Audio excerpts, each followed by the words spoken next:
all just named on this stage, the same thing is happening in the States. And we have to connect our struggles. We have to be in community with each other. We have to talk to each other. And we have to do it at the grassroots level. Thank you so much. Both the three of my panelists, Jacinta, Caro, and Breya. And the things that are coming is about connecting our struggle. And the thing also is coming is that movement has to be built from the ground. And investment has to be done from the ground. And that we can't also talk about sexual reproductive health and rights without linking it with GBV. Because all these connections are also linking with gender-based violence. So I'd like to throw it back to the audience to hear if you have any questions towards my panel or any comment in terms of accessing sexual reproductive health and rights and GBV. And if there's anything from your movements or the movements you're involved that has worked in accessing or advancing this cause. So I'd like to throw it if we have any person who wants to react. I can see a hand there. Please say your name, introduce yourself, and feel free to speak any language. Yeah. So hi everyone. You can stand up, we see you take the power, pussy power. So my name is Lilian Awor. I'm an activist, I'm a feminist. So I'm in charge in advocacy for women and girls in my organization. So thank you for the great panelists that you have, Rachel. I've really learned about how America, they are doing organic organizing. So for me, I have there's a call I've gotten from my area whereby a young woman now needs medical attention. So for us sitting down here, so how, learning from how America is organizing, how can we make our movement more stronger so that we are not pinned down by this document that it was printed and the government printed it out so that they fight. You see, that document is above us. See, these cases are happening. Even right now, it's happening. And safe abortion, it is happening. That's the reality. So what can we do? How can we combine our efforts so that we can save our young women in the informal settlement? So that's my concern. Yani nasikia tu tumbo inanikata hapa mahali nimesimama. So, Lilia, can I push you a bit, maybe from also you are organizing and being that you're very vocal in the ground? Because also it's about also learning and keeping and documenting our successes in the struggle. Would you be able to maybe tell us, because you're saying we need to organize, how do we need to organize? Can you give us a suggestion? We know our problems. Can you give us... Tuanzie mashinani. Ndio kesho ukipata mimba, tusikuchangie, si ndio? Unaenda tu hospitali unapata these services. So for me, niyo Rachel, if you can do that, mazee tutaokoa community zetu. Thank you, Lilian. I can see you may release.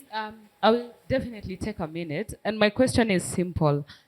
How can we then foster a conversation about sexual reproductive health rights and services while being intentionally, and by the reason I'm saying intentionally is because I understand there's a lot of intention to make sure women are there, young girls and young mothers are there. How can we then progress that to LGBTQ persons, LGBTQ persons, transgender women, who are, by the way, in Kenya and other African countries, experiencing a lot of violence without knowing, because every time I'm in a feminist space, I see transphobia.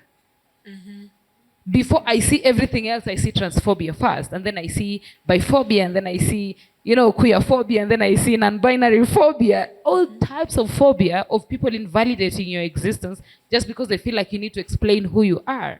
And I feel like, just as Breya was saying, the one thing we're fighting for is, as long as you're the one needs the services, we don't care who you are. You just want the services. Can you get the services and go?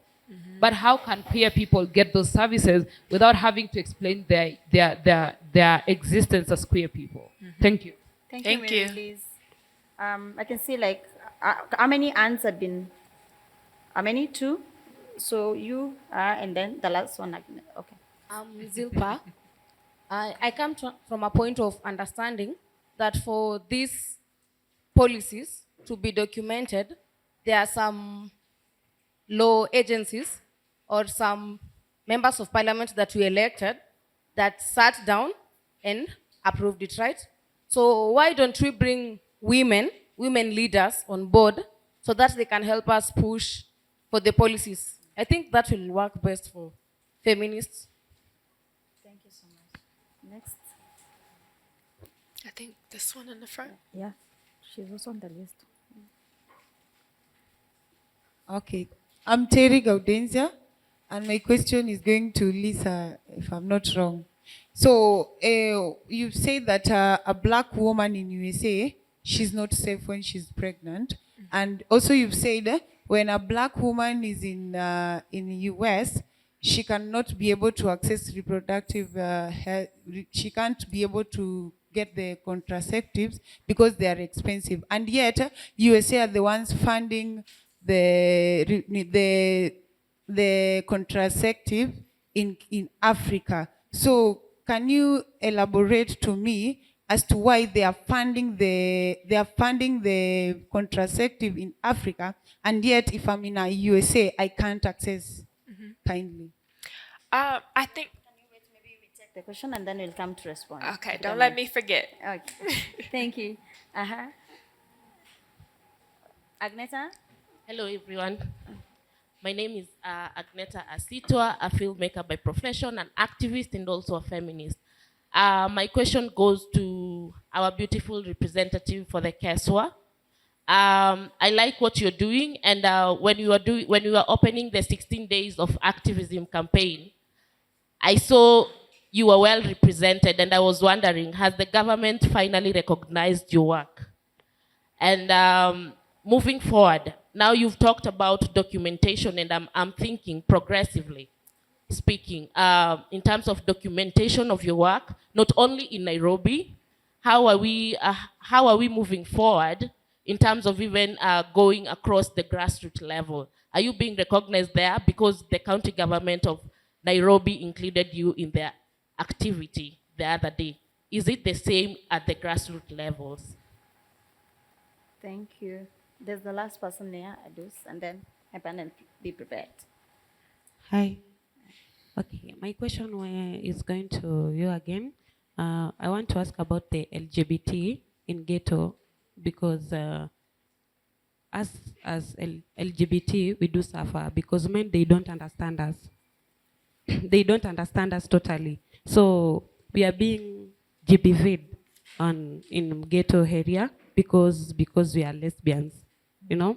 So a man will not understand you, like parents too. They don't understand what we are, because if you tell a parent you are a lesbian, you'll be beaten, you see. And they will not understand you because they want you to be married, and maybe you are not interested in men. So, and I was asking if there's somebody standing for ghetto girls, for those LGBT in ghetto, because we are being discriminated. Yeah, and there was a situation of my friend. She was a lesbian, and she was raped with the boys because she was a lesbian, and she refused to be dating, and she refused to date another man because she was a lesbian. So I don't know if there's somebody who is standing for them in ghetto areas, because we are not being loved, or we are discriminated totally. Yeah. Thank you so much. And I see, is it the last one, Ados? The last one. And then Jacinta, maybe you can take this question. And then Breya, the one. Maybe stand. I have a question. And what Could you about... please say your name and My your name organization?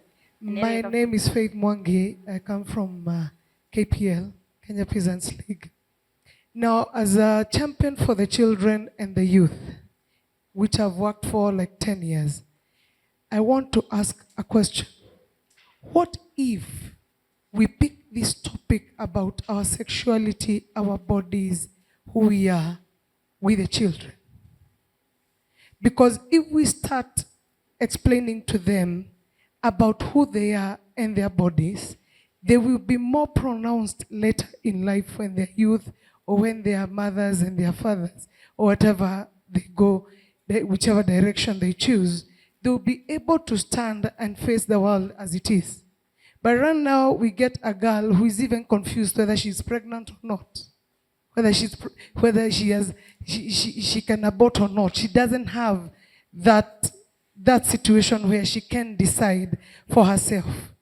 We have situations where parents decide, now you need an abortion, because I don't know, as a mother, I don't want to be ashamed. Maybe you as a girl, you still want that baby. Or sometimes you don't even know whether you're being raped or abused. What if we pick that topic about sexuality with the children? Thank you so much, Faith. Could you please clap for yourself for the audience who have asked questions? So I'll try and push it like to my panels because I know their expertise, the biasness of also working with all of them. Jacinta, I know also Coalition for Grassroots Human Rights Defender, you've been working, you have had cases around also LGBTQ being targeted in formal settlement. Could you please tell us what has CGHRD done in working with LGBTQ in informal settlements? Okay, for CGHRD, we incorporate them in our own programs. We give the community the factual information about LGBTIQ. Even right now, in a place where our office is that inclusive of Mathare, they are being accepted. And talking about what Lillian, although she did not ask a question, for me, I feel way forward. It's we stop as women or LGBTIQ, we stop dividing ourselves. Like I work for this GBV, I work for sexual reproductive health. If we want to win this war, every organization that believe in LGBTIQ or women, we should come together and form one coalition. We will win this war. But when we say like, I work for water, I'm interested in LGBTIQ, I'm interested in power, we divide our power. But when we stand as one, because everything is interconnected. When you talk about financially, there's violence. When you talk about sexual reproductive health, there's violence, there's financial instability. But when we will stand as one fighting this war, imagine we will win this warfare in square. Thank you, Jacinta. Human rights for all. Connecting our struggle. Human rights are not invisible. There's no this is better than the other one. There's no this is sexier than the other one. And thank you for bringing that. I think the person who needs to tweet, quote Jacinta, we all need, human rights are very intersecting and we need to push together. Coming back to you, Carol, a question has been asked also by Agneta around the recognition by the county assembly and in terms of ensuring that ADU build up what Jacinta is bringing from not working as sex worker, from not working as pussy power or human rights defender, women's human rights defender. How do you build that collective power to fight this oppressive government and structures that work against us? Thank you. So a journey of 1,000 man starts with only one step.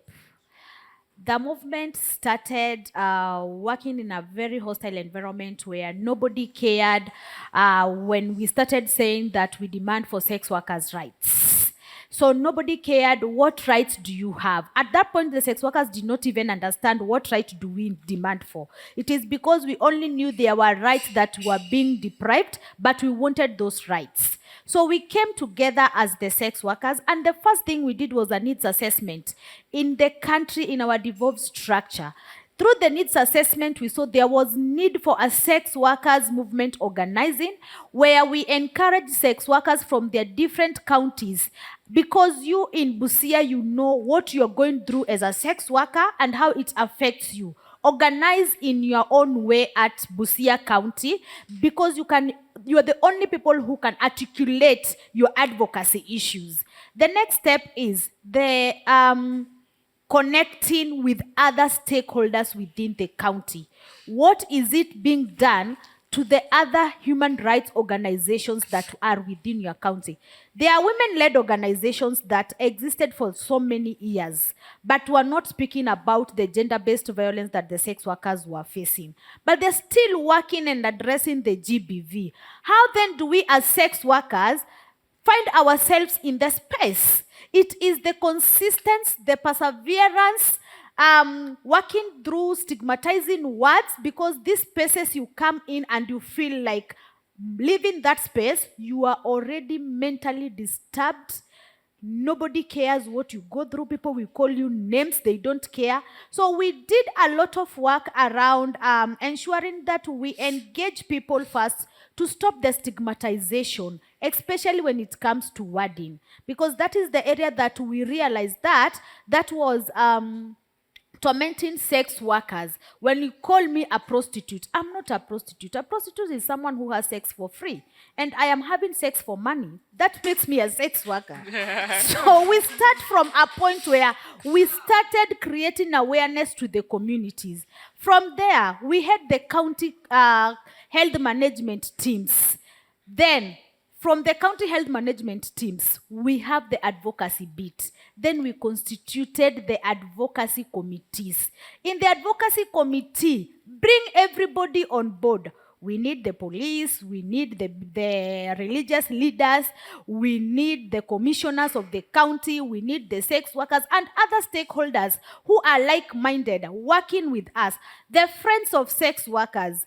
Not everybody who is our enemy. Bring them on board. Bring on board the managers, the boda riders, and let them understand what you are doing. It has taken us a decade of our advocacy for us to be recognized. So advocacy is something that you need to do persistently, something that you need to do radically. You don't have to say that because I did it last month, they did not listen to me, I'm not doing it this month. Ensure that you are connected into each and every advocacy space. Again, not working in silos. When people are working around education, stop saying that you're working for the sex workers' rights. Sex workers need to be educated too. We need to get the knowledge for us to understand. We are coming from a point where sex workers were being economically violated and nobody spoke about it because men saw that it was right for them to come for you, negotiate, have sex with you, and not pay you. That is an economic violence that we needed to address. So we need sex workers to get the education for them to understand it. Sorry. We can preach and preach. Pussy power. Pussy power. I hope you are getting it, yeah? I know we want to speak and have this conversation, but I know also because of time, we can still have it because also we have another panel coming up. Okay. So maybe I'll go to Breya, but I like the way, Carol, you're bringing the aspect of interlinking struggle, and that also we need to see violence from different point of view, and it's political. Personal, it's political. Yeah, personal, it's political. Political. Yeah, a minute, please. Yeah. Am I answering the Yes, question? Okay. any of the questions? It's a really complicated question. It would be its own panel to answer it, but the ultimate answer is it's about control, right? And so what we need to understand about imperialism that the U.S. does in Africa is that it's not just war and soldiers, right? Imperialism looks very different, and one of the interventions that the U.S. makes is a health one, right? It's missionary work. It's getting involved in your education, right? It's funding your NGOs, right? All of that doesn't just happen because Americans are well-meaning people and they care. No, it's about control. It's about expansion. It's about having a say in what goes on the continent because the United States government thinks the whole entire world is their business. And that's why we have to understand that when it comes to how they fund repo rights in Africa specifically, it's not just for our liberation, right? They have a very strategic goal that's not always in our favor. But on the continent, for Black women, they realized that if we control our bodily autonomy and we decide when we have a family, that means that we were elevating in class, and they didn't like that. So it's all about the government being able to decide when, where, and how we can have families and children, who can have it and who can't, when and where, all of those things, right? That's the simplest answer. It's all about control. You can only have a baby in this context, or you can't have it in this one. And the United States policies reflect that. And someone asked the question about, like, what do we do in terms of access to safe abortion? I don't know what access to the abortion pill in Kenya looks like, but I do know that that's something in the United States that as organizers we need to be advocating for, right? I'm an abortion doula. I train people how to have an abortion in the comfort of their own home. And so how do we expand that knowledge, right? How do we teach people when they're ovulating? How do we teach people how to actually use contraception? And how do we teach people how to use the abortion pill, right? How do we expand our access and our decision making and our self-determination? That's the type of work that we need to be doing. I want us to be so autonomous that we don't need the patriarchs. We don't need their resources. We don't need them. We have everything that we need. That is the goal that I see. Thank you, Breya. But also like something maybe I need to bring into attention in terms of also the work we do as Coalition for Grassroots, in terms of class and what you're bringing to. To be honest, for us, self-care doesn't work for grassroots women. Because the fact that health, it needs to be a public health, a public good, and it's not a public good. And Lillian and the rest can tell you our experience that because of lacking it as a public good, you find that you get pregnant and then because also the services are not there to help you get the service, and then you have not gone to be also to understand also how long is the period for like the term for the pregnancy. So lacking that money and that quote unquote luxury or privilege, and also you want to get rid of the pregnancy, many women end up using the pills, and then when you start having complications, because also there's a way you need to take the pill. Yeah. When you start having complications and then you don't get enough support, you end up losing the women. And that's why for us, also as grassroots community, we advocate that it should be a public good in public hospital before self-care. But also we get to the point that also it should be done individually.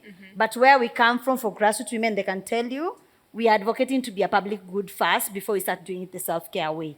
Because, and they can say, but also I know the last question, I know time, but what we say is that services should be available to every woman and gender conforming people to access this kind of services, for sexual reproductive health and rights.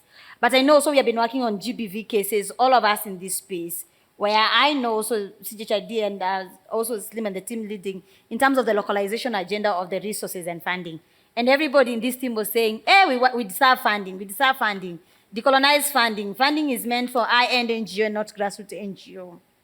If I may ask you, the three of you here, and having an audience that says, we are tired of being romanticized volunteer, and not being paid.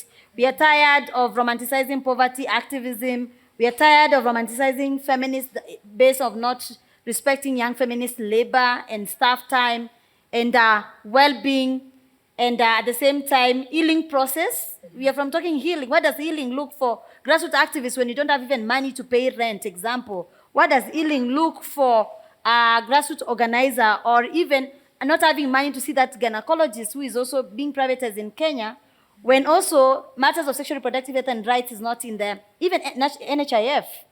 So if I may ask you, Jacinta, what is this one message? I know you people, when I'm telling you 1 minute, we want to talk and talk.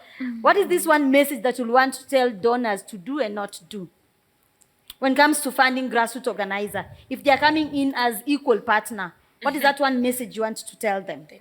For me, what I will tell them, they come and fund our own structure. They don't come with their own structure because they don't know the reality at the grassroots level. Even when I was in Europe, I was always telling them like that, don't come with your own structure. We already have our own. We have been working without their money. They come and fund the already existing structure. Thank you, Jacinta. Carol? Investing in community means that you support the communities directly. It does not mean that you support someone else to engage the communities. It is support me as a sex worker, for I know where the shoe pinches me. I know what advocacy I want to drive. Invest in funding community-led organizing for the communities to drive the advocacy that they know best fits them. Thank you, Carol. Yeah, no clubs. Pussy power. Breya, what does it mean also for you working also in the US and also in the grassroots, the US and local community, and you want to connect with us folks here? And not only just you learning from us, but also us want to learn from you and you learning from us. How would you tell the funders? Now, you know, I brought you in spaces and I said you will pay her. Yeah. No ifs, ands, and buts about it. And like when there's an imbalance in power and you're coming from the US, you will pay. and I stay there every single time. For you, for Mary Elise, for anybody else, you will pay. But I think we need to tell funders, you fund the vision that the community has for themselves. You don't fund your vision for the world, right? Just because you fund us does not mean we work for you. That's really important. Jacinta, want to add something, eh? Can I add something else? And they stopped telling us to have system and structures. We have been dealing without system and structure. Okay. We have been having the money and accounting for that money. They stop asking for finance officer, finance manager, program officer, assistant program officer. They stopped doing that. Because when we go to that way, there is when we lose our own vision. Yes. That's why we're having this many programs. Can you clap for my panel? I feel like I wanted to sit on this other side than here. And I acknowledge this, and I would really like to thank our panel for being authentic, honest, and raw. Because these are the conversations. So it's also back to the audience. Any space you occupy, please pass these messages. Okay? I know reports, we complain about it, yeah? Our reports are here in people's hearts, yeah, where the change are happening. So let's continue challenging this way of also funding, and also appreciate that we have our own lived experience. Let's document our own story the way we are documenting it here. So for this one, I'd like we give a round of applause to Jacinta, Agunja, to Caroline, to Breya. And this panel was being hosted by Swaiba Podcast in partnership with Coalition for Grassroots Human Rights Defenders, Pussy Power 2022.